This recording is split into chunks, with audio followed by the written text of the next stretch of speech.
বন্ধুরা পথ চলতে চলতে হঠাৎ করে কিন্তু পোদ্দার কোটে একটা দোকানের সামনে আমি চলে গেলাম। একজন ভাই দেখুন এরকম মাছগুলোকে ধুয়ে ধুয়ে রাখছে। একটু পরে ওদের দোকানে মানে প্রচুর সংখ্যক মানুষজন এসে যাবে খাবার দাবার মানে লাঞ্চ খেতে আসে। কারণ যেহেতু এটা পোদ্দার কোট ডালহৌসি অফিস পাড়া, তো এই ভাই আমার সাবস্ক্রাইবার, আমাদের সাবস্ক্রাইবার হচ্ছে এরকমই। আর ভাই তোমার নামটা কি বলে? কি পণ্ডিত? আর যেখানে আজকালকার দিনে সমস্ত ইয়াং ছেলেরা হ্যাঁ রাত দিন ফেসবুক আর হোয়াটসঅ্যাপে সারাদিন সময় নষ্ট করছে, টাইম পাস করছে, সেখানে এই ছোট্ট ভাই দেখুন এত সকালবেলা উঠে নিজের জীবিকা নির্বাহ করার জন্য এই কাজ শুরু করে দিয়েছেন। মানে ইনি হচ্ছেন মানে কি বলবো, আজকের যেই সমস্ত ছেলেরা মানে অকাজ করে করে বেড়ায় তাদের জন্য সত্যিই উনি একজন কিন্তু এক্সাম্পল, যে এত ছোট বয়সে উনি কিন্তু কাজ করছেন, সময়টা কিন্তু অকাজে নষ্ট করছেন না, এবং পাশাপাশি উনি আমাদের সাবস্ক্রাইবার। আর এটা হচ্ছে ওনাদের দোকান। মোটামুটি এই দোকানে ওনাদের একটু পরেই লাঞ্চ ফাঞ্চ যেসব হবে, এই আলু চোখা এইসব ওনাদের দোকানে হয়, এবং প্রচুর সংখ্যক লোক কিন্তু একটু পরেই আসবেন, ভিড় করবেন লাঞ্চ করার জন্য। এখনও সেরকম কিছুই হয়নি। এইভাবে দেখুন ওনারা একদম ঘরোয়া পদ্ধতিতে এইভাবে সমস্ত রান্না করেন পরিষ্কারভাবে। আর আপনারা যারা মানে অফিসে চাকরি করেন পোদ্দার কোটের কাছাকাছি, তারা কিন্তু আপনারা নিশ্চয়ই এখানে এসেওছেন, এই দাদার দোকানে খেয়েওছেন নিশ্চয়ই। খুবই সুস্বাদু খাবার দাবার উনি করেন।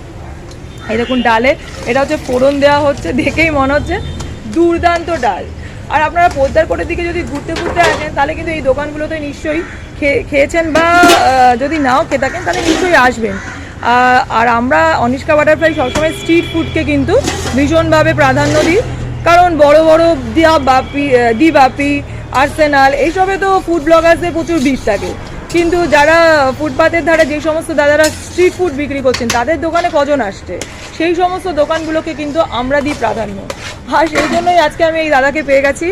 আর এত মানে ওনাদের ব্যবহারও অনেক ভালো, এবং কোনো রকম ওনারা ট্রিকি কোনো কিছু ইউজ করেন না, মানে সস্তার কোনো ট্রিক ইউজ করেন না যেটাতে কিন্তু কাস্টমার পাওয়া যায়, যেগুলো অনেক সমস্ত দোকানে হয় আমি দেখেছি। কিন্তু সেখানে এই দাদারা কিন্তু একদম সহজ সরল মানুষ, খুব ভালোভাবে কিন্তু এইভাবে হালকা ফুলকা রান্নাবান্না করে। প্রচুর ওনাদের এখানে ভিড় হয়। আমি যেহেতু আর্লি মর্নিং চলে এসেছি তাই এখনও কিন্তু সেরকমভাবে কিছু শুরু হয়নি, একটু পরেই ভিড়ে ঠেসে যাবে।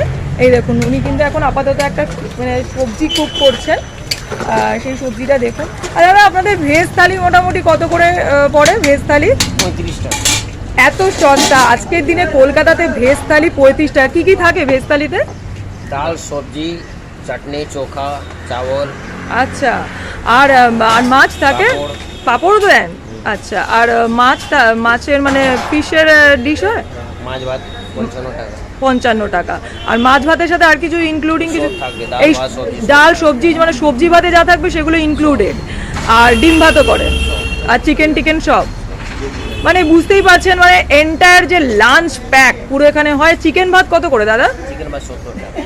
আজকে ডেটে কলকাতাতে 55 টাকায় মাছ ভাত, 70 টাকায় চিকেন ভাত, এগুলো তো পাওয়া মানে মানে খুবই একটা এক্সেপশনাল ব্যাপার।